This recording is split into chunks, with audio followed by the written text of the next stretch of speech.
Good morning students. I am Dr. Dora Acharji. After a long time we are meeting at the online classes. Today our topic of discussion is a very crucial topic, that is xenobiotics.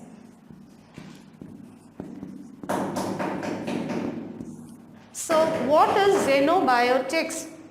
The xeno, as you have a rough idea, xeno means foreign, something foreign. So what are xenobiotics? When we say these are the foreign chemicals, okay, or they are stranger chemicals in our body.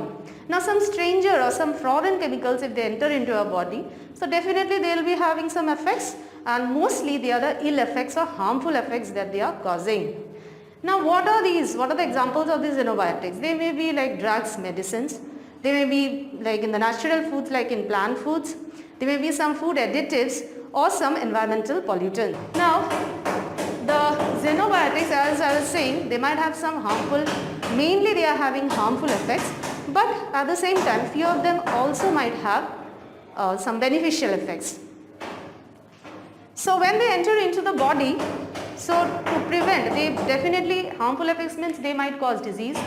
Now in order to know the treatment, the toxicity or the complications that may cause, or the disease which they produce, the treatment, and finally for the management of the disease, we require to know the metabolism of xenobiotics. So the metabolism of xenobiotics is important because of this reason. Because we have to know the complication, the toxicity, the treatment, as well as the management of the disease which they cause after entering into the body. So how do we now go into the metabolism of xenobiotics? This metabolism is important because we do not want harmful effects, toxic effects in our body. So we need as fast as we can metabolize them, and we can excrete out of the body. Now this reaction, this metabolism, during this metabolism, some of the xenobiotics are converted into active form of drug, which is really very much desirable for us. Again, in some cases we find that some carcinogens are being produced from the pro-carcinogenic forms. So in that case again, those are not desirable for us. But anyways, whatever may be the effects, there has to be the metabolism of xenobiotics. Now this metabolism mainly occurs in two steps. So first is the phase 1, second is the phase 2. So the phase 1 reaction which is there, it will definitely convert the xenobiotics into a reactive compound or the biologically active compound, the phase 1, okay. And in the phase 2 reactions, phase 2 step, what happens? This reactive compound which was being formed in the phase 1 is being finally converted into a more polar or a water soluble compound which can be very easily excreted in urine. Now going to the phase 1 reactions in details.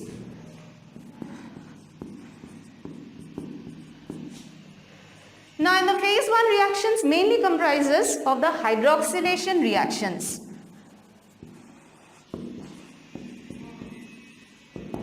Mainly hydroxylation reaction, but also we may find some other reactions like there might be reduction, deamination, dehalogenation,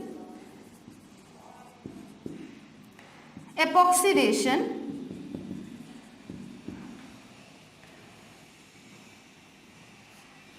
desulfuration. So though there are other reactions also, but the most important, utmost important is hydroxylation reactions. This hydroxylation reaction is being carried out by a particular enzyme, that is a monooxygenase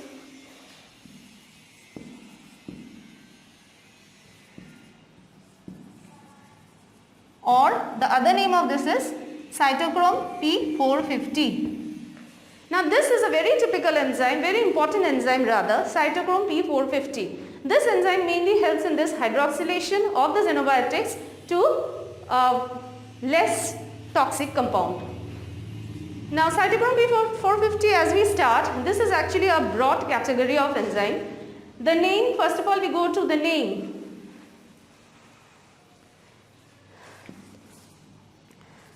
Cytochrome P450 as a whole, it is denoted by CYP.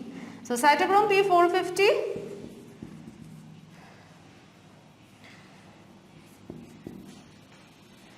this is a heme enzyme, heme containing enzyme. Now here why it holds these names, why it is 450? Actually it is believed that this enzyme mainly is present in the smooth endoplasmic reticulum.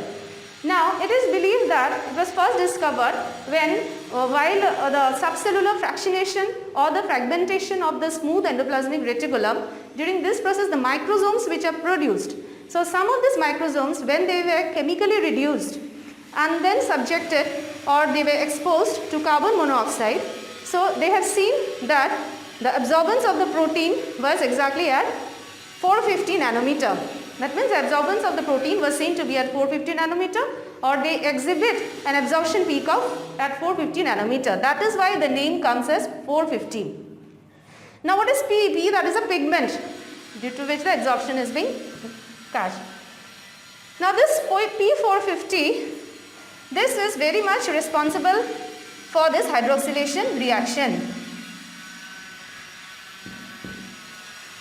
What it does is, suppose this is our substrate, okay, this is our substrate, our xenobiotics. So if we have added this cytochrome P450, now this reaction occurs in presence of a very important reducing agent, that is NADPH.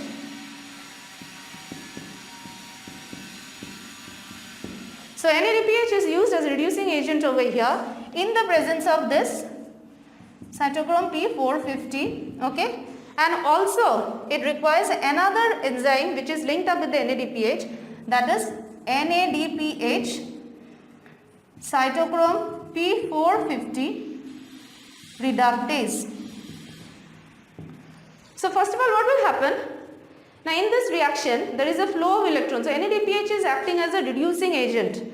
So just because it is a reducing agent, so it itself is getting oxidized. Okay, that means there is loss of electron from the NADPH to, first of all, this enzyme NADPH cytochrome P450 reductase.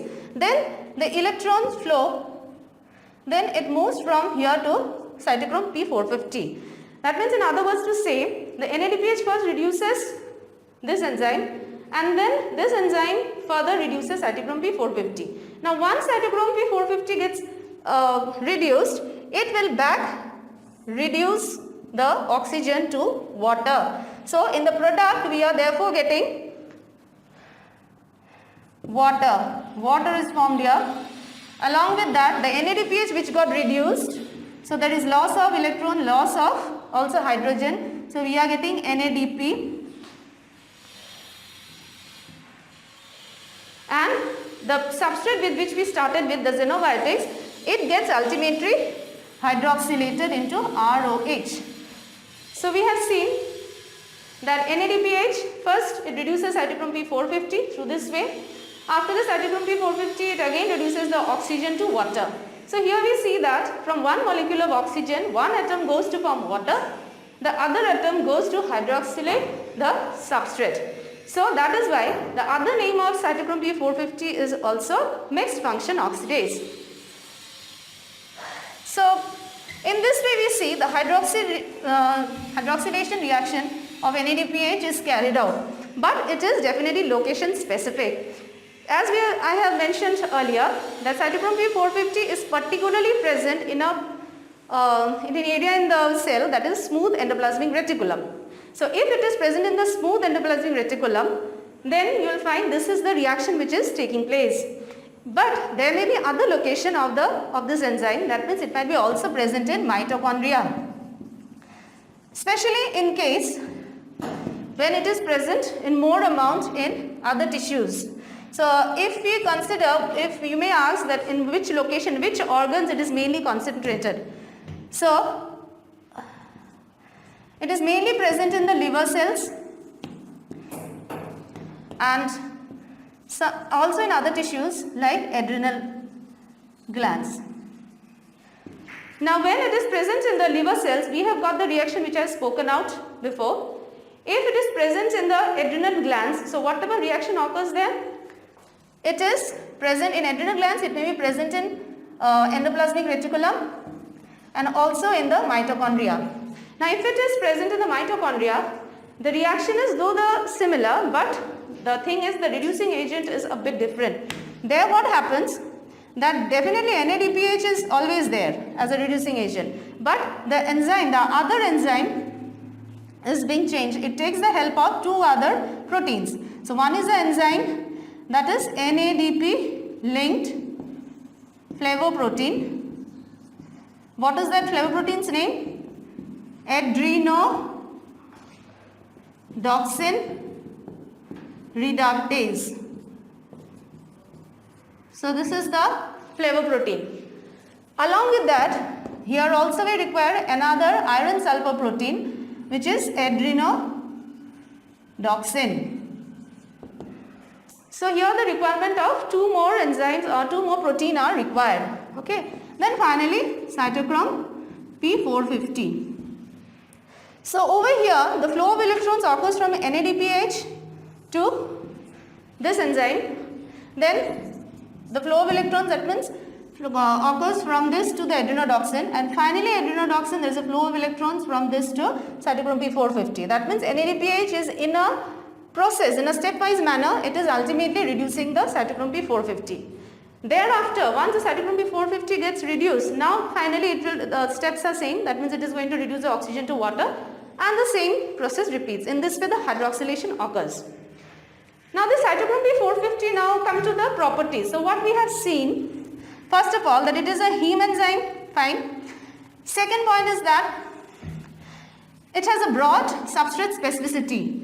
Broad substrate specificity means many types of reactions. In many types of reactions you will find in the single reaction you will find many types of cytochrome P450 being involved.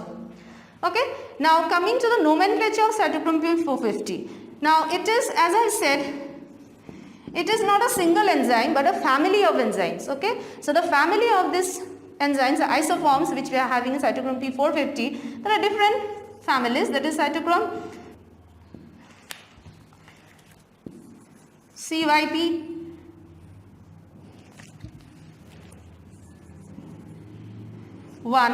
okay, CYP 2, CYP 3, 4, as so in this way we are having total almost about 50 isoforms we are having. In this way the different families, okay, but usually we see that 1, 2, 3 is more involved in the detoxification of the drugs. Now along with the detoxification of drugs, see, besides the metabolism of xenobiotics, cytochrome P450 is having some other functions also, like, now there are various, like, what are those functions? They may be involved in the steroid biosynthesis or in the metabolism of steroid also, some steroid metabolism like estrogen, testosterone, etc. Besides this, conversion in the vitamin D, activation to the active form of the vitamin D also occurs in presence of this cytochrome enzymes. Now as we see here, like cytochrome 1, this first family is mainly involved in the estrogen metabolism and definitely in the drug metabolism. Okay.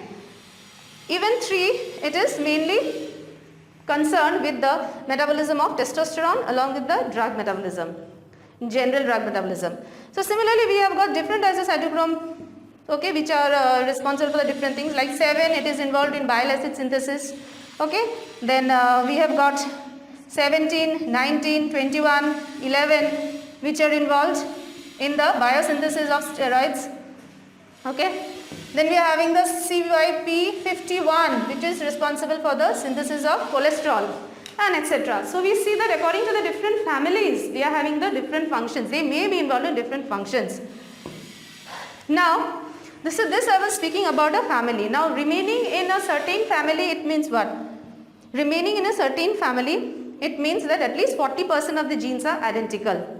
Now when we name the typical CYP, suppose 1A1, the nomenclature of the cytochrome P450 goes as this. Now what is the CYP is a cytochrome P450, fine.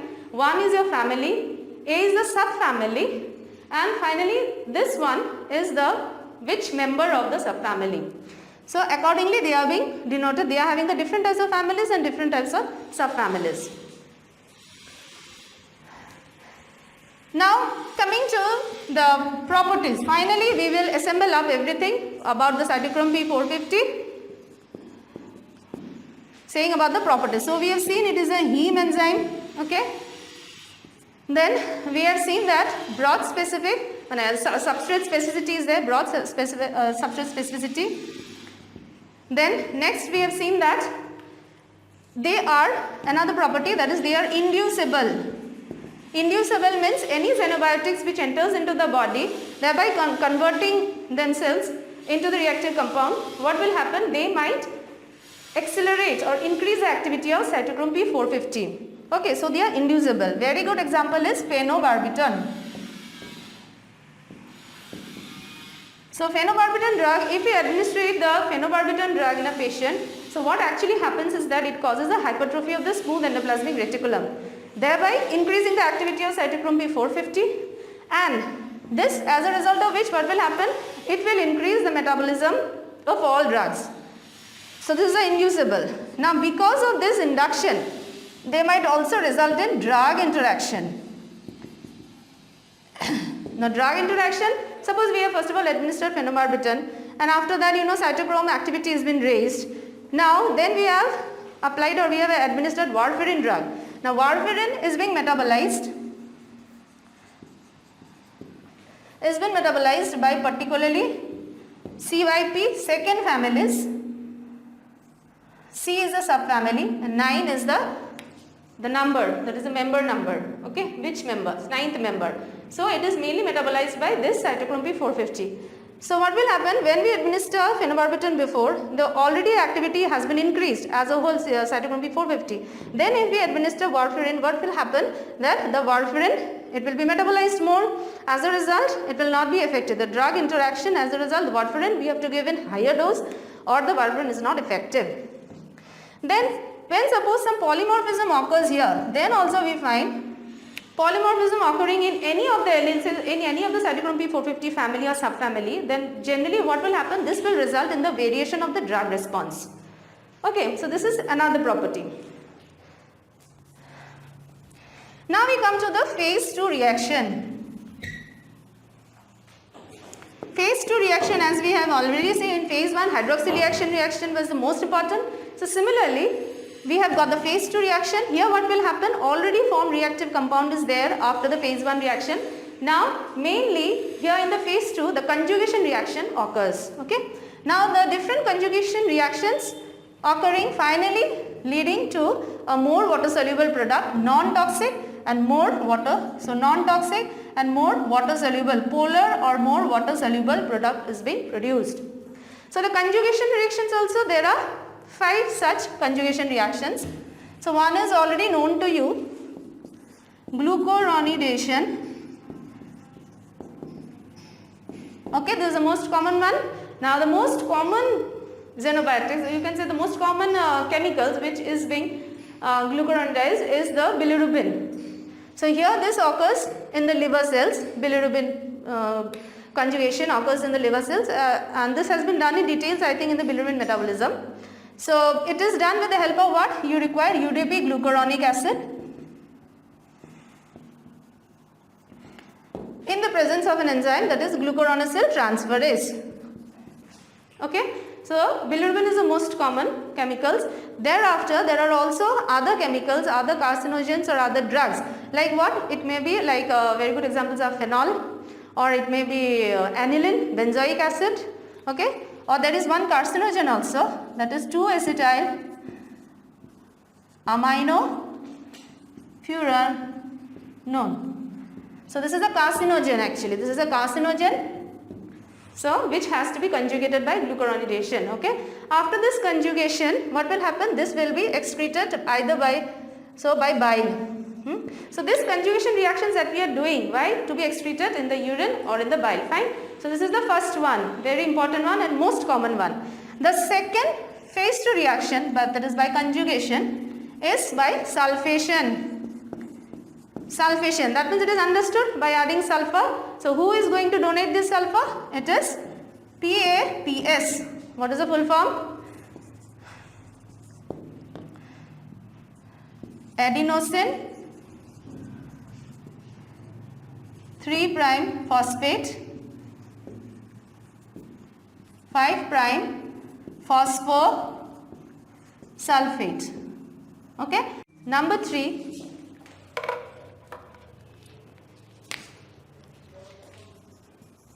is when the conjugation is done by glutathione.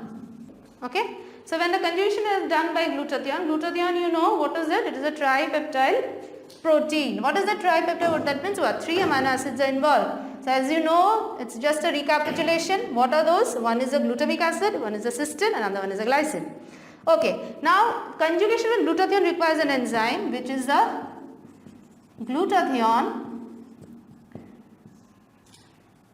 S transferase. So glutathione S transferase, this is the enzyme. Now what will happen? They will be converting the, now we have got what? We have already got the reactive compound, fine. This has to be conjugated with glutathione which is written as GSH. Finally we are getting what? RSG. This is what? It is a glutathione transferase, so it is a glutathione conjugate which we have got. Okay, after conjugation this is a glutathione conjugate. Now this is I was saying about the hydroxylation reaction, the cytochrome P450, it is mainly present in the smooth endoplasmic reticulum and mitochondria. So similarly these enzymes are also present in the endoplasmic reticulum. Okay, but also in other sites like the peroxisomes and mitochondria, but mainly in the liver cells, because its activity, this enzyme's activity is highest in the liver. Now once in the liver cells the conjugation occurs to the glutathione conjugates. Now this conjugate, what will happen? It will come out of the liver cells. I am omitting this out. Now we are already done with that. That means the conjugation is over. So we have got the glutathione conjugates which will come out of the liver cells in the bile. So as it is coming out in the bile, it is acted upon by another enzyme. Once again a conjugation occurs with another enzyme, that is gamma glutamyl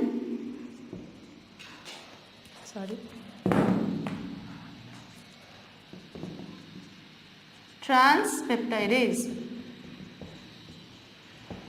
So gamma glutamyl transpeptidase is an enzyme which is again conjugating this glutathione conjugate, okay, finally converting them into cysteine conjugate. Now cysteine conjugate is, now what will happen, cysteine conjugate is being taken up sometimes, some of this cysteine, in fact the majority amount is being taken up by the kidney cells. Now once it goes to the kidney cells, it is being again N-acetylated to form margipturic acids. This ultimately excretes out in urine. Okay, this is one way. Now sometimes what happens, like a thing you have learned before also come across, one is the enterohepatic circulation you have learned, isn't it? The bilirubin, enterohepatic circulation. In a similar way there is also here a hepatic, rehepatic circulation occurs here. What will happen, though majority of the amount is taken up by the kidney cells, but some amount while coming out from the liver cells, this glutathione conjugate while coming out from the liver cells in the bile, what happens, instead of being conjugated into cysteine conjugates by gamma glutamyl transpeptidase, it will enter into the bile canaliculi. So it is going to enter into the bile canaliculi, where it will be definitely the same reaction, it will be conjugated by this enzyme, that is the GGT. Okay, so gamma GGT, it will be conjugated to form the same product, that is a cysteine conjugate. Now the cysteine conjugate will now enter into the hepatic cells once again, and there they will be N-acetylated, and thereby now they are once again from the liver cells once again into the bile they are being excreted. So you have seen, that means again once again they are entering into the liver and then again once again excreted out. So the rehepatic, this circulation goes on. Now this enzyme glutathione transferase is a very important enzyme, not only for its own conjugation with the glutathione, but also it will help in the conjugation which you have seen by the glucuronyl transferase, that is glucuronidation, the first reaction in the phase 2 reaction. It will also help, this glucuronyl transferase will also help, okay, the conjugation process of glucuronidation, particularly of bilirubin. Now you may ask why? It is only because this is the enzyme which is actually carrying the bilirubin, okay, to the liver. In circulation it is carrying the bilirubin to the liver cells, where it is getting actually conjugated by glucuronic acid, okay. Then there is a conjugation by glucuronic acid, okay, but this is the main protein which is actually carrying the bilirubin to liver, okay. So it is important. Now this enzyme's activity is increased in the tumor cells also. This is a negative point, you may say, disadvantage. This activity is increased in the tumor cells, as a result of which, if suppose when we are administering the radiotherapy, the chemotherapy, then what will happen? The drugs, they get metabolized very fast and it's of no effect. Now glutathione, besides having this function, that is in conjugation, glutathione is having some other activities also. What are those? It will help in the removal of the free radicals, like hydrogen peroxide can be converted to water, very toxic hydrogen peroxide, this will be converted to water, okay, with the help of one enzyme, glutathione peroxidase. Okay, the second is what? Glutathione is acting sometimes as antioxidant. Now this may be referred to like it will produce hemolytic anemia in deficiency of the glucose 6-phosphate dehydrogenase, okay, that may be considered here. And the third is there, this glutathione sometimes helps in the transport of certain amino acids, okay. It will help sometimes in the transport of amino acids, particularly in the renal tubular cells, okay. So these were the other functions of glutathione besides conjugation, right. Now we come to, now just recollect the different reactions which we were speaking about in phase 2 reaction. The first is glucuronidation, the second is sulfation, the third is by glutathione, and the fourth is acetylation. Acetylation. So acetylation, from the name itself it is understood, addition of acetate. Now who will give this acetate? It is acetyl coenzyme A. And what is the enzyme required? Acetyl transferase. Acetyl transferase. Now give an example. What is the example? It is isoniazide. Okay, this is a main drug which is given in TB. So this is the drugs which is mainly acetylated, okay, by which it is being conjugated, okay. Now sometimes what happens, when there is a polymorphism of this drug, sometimes there is a polymorphism of this drug, as a result of which what will happen, it will affect the drug response. That means either the acetylation may be fast, okay, it may be made fast, or it may become slow, okay. So if it is slow, then the drug, it accumulates more and more into the body and has toxic effects. And finally the fifth reaction is methylation.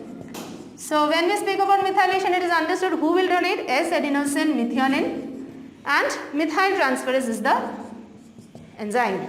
So thus we come to the end of the phase 2 reaction. Now overall if we see, all these xenobiotics metabolism enzymes will be affected. They are affected by certain factors, okay. So what are those factors? Now the factors affecting these enzymes, okay. So the xenobiotic metabolizing enzymes, I am writing in short. So what are the factors affecting? One is the species. You cannot compare the effects which is happening to an animal to a human being. They are typically different. You cannot even compare with the inter-individual between two human beings, okay. So why? Because of the genetic composition.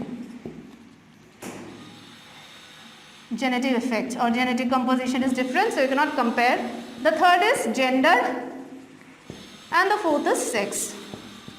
Fine. Besides this, definitely, as I have spoken before, in case of cytochrome P450, there are drugs, there are xenobiotics which are actually entering and affecting, like phenobarbital we have said, isn't it? So they are inducible, there might be induction by some drugs like phenobarbital, fine, or some other drugs. Then similarly they may be inhibited also, okay. Either they may be induced or they may be inhibited. Now these are drugs, many drugs are there like statins we may say, or omeprazole, etc. Okay. Now finally coming to the last point, that is what is the effect, ultimately the fate of the xenobiotics, what happens in the body when it enters. Suppose there is no metabolism and or some toxic reactions or very reactive compound is formed in this process of metabolism, what will happen due to the xenobiotics? What is the fate? So first of all, when the xenobiotics enter, it will be converted to a reactive compound, right? This is a phase 1. Then it will be converted into a non-toxic compound, then excreted out, right? Urine or bile, whatever.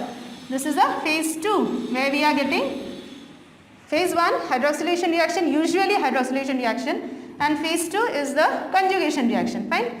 Now this reactive compound, what will happen? Generally in the first reaction only we are having the reactive compound, that means what? It might result in 3 ways. So one is that it might directly bind to the macromolecules like DNA, RNA, protein, okay, thereby causing what will happen? There will be damage, fine. Now when there is excessive damage, DNA damage is there, so what will happen? As we know, the DNA formation, how it does, whenever there is a damage, DNA repair mechanism come up. In DNA repair mechanism, what will happen? The ADP ribose units, they come and join up to the DNA binding protein more and more. So if there is more damage, more repair will be there, more adipose units will come up. Now this ADP ribose units, they are coming from where? From NAD, okay. So the more damage is there, we require more repair. So the more ADP ribose, this binding up to the DNA binding protein. So what will happen? As a result of which there will be depletion of this NAD. If there is depletion of this NAD in the mitochondria electron transport chain, there won't be formation of ATP. It will run short of ATP, thereby leading to cell injury, cell death, fine. So this is so damage and there is cell death, fine. So this is one way it might react. Now reactive compound, the second method or the second way by which it might react, it might bind up with an antigen, that is a hapten. Now when it binds up with a hapten, definitely there will be antibody production, but not immediately. Only when it gets bound to a protein, then there will be antibody production. And this antibody production, what it will do? It will not only break down, destroy the modified protein, it will destroy the unmodified protein also. As a result of which, again cell death, fine. And the third reaction, what will happen? Sometimes I said that always it is not necessary it will produce beneficial effects, they might produce harmful also effects, like the pro-carcinogens may be converted to carcinogens, okay. So thereby leading to mutation, okay. Mutation and more of carcinogenesis. A very good example of this is, what is that? Epoxides. You will find in some cases epoxides are produced as a reactive compound. The epoxides are what? They are very, very reactive, having very toxic effects. Okay, they are carcinogens having very toxic effects. So to encounter with these epoxides, we have got in the smooth endoplasmic reticulum, we have got the epoxide hydrolase. This enzyme we have got. So this enzyme is going to convert it into a more non-toxic compound, that is dihydrodiol. Okay, so this is a non-toxic compound. Okay, if suppose epoxides are produced, then we have got a compound in the smooth endoplasmic reticulum like cytochrome P450, which converts ultimately epoxides to dihydrodiols. Okay, these are non-toxic. So that is all about the xenobiotics class. Hope you have understood. Please go through the book. So if you have any doubts, please let us know. Thank you.